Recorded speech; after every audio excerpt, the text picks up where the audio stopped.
কি সত্যি? কি হয়েছে বাবা? সবাই তাড়াতাড়ি কাজ শুরু করে দাও। আরে কি হয়েছে? এত চিৎকার করছো কেন? আরে ঠিক 20 মিনিট পরে লিনার ম্যাডাম আমাদের বাড়ি আসছেন। কি সত্যি নাকি? লিনা তাড়াতাড়ি চলো, আমরা দুজনে ম্যাডামের জন্য মিষ্টি আর ফল কিনে আনি। থামো, আমিও তোমাদের সাথে যাবো। আরে তুমি কোথায় যাবে? এটা নাও ঝাড়ু, আমার সাথে তাড়াতাড়ি বাড়ি পরিষ্কার করো। বেশি ভেবো না, তাড়াতাড়ি করো, লিনার ম্যাডাম যে কোনো সময় চলে আসবেন। তখন বাবা আর চাচা ব্যস্তভাবে ঘর পরিষ্কার করছেন।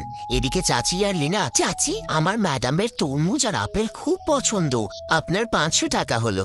এই নাও লিনা, তোমার ম্যাডামের জন্য ফল। চাচি ও লিনা তাড়াতাড়ি ফল নিয়ে বাড়ির দিকে যাচ্ছিল, আর ওদিকে বাবা আর চাচা আরো তাড়াহুড়ো করে পরিষ্কার করছেন। ঠিক তখনই লিনার ম্যাডামের ফোন এসেছিল, উনি 10 মিনিটের মধ্যে আমাদের বাসায় চলে আসবে। কি তাহলে আরো দ্রুত কাজ শেষ করতে হবে। এই নাও লিনার ম্যাডামের জন্য কেক আর মিষ্টি।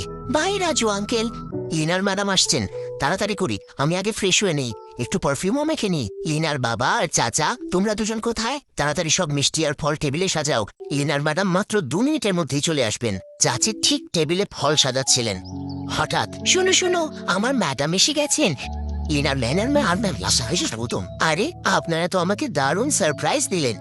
আপনারা জানেন লিনা পড়াশোনায় খুব ভালো। Thank you madam. লিনা আর লিনার বাড়ির সবাই, আপনারা আজ আমাকে এত বড় সারপ্রাইজ দিলেন, আমি সারা জীবন ভুলবো না। Bye madam.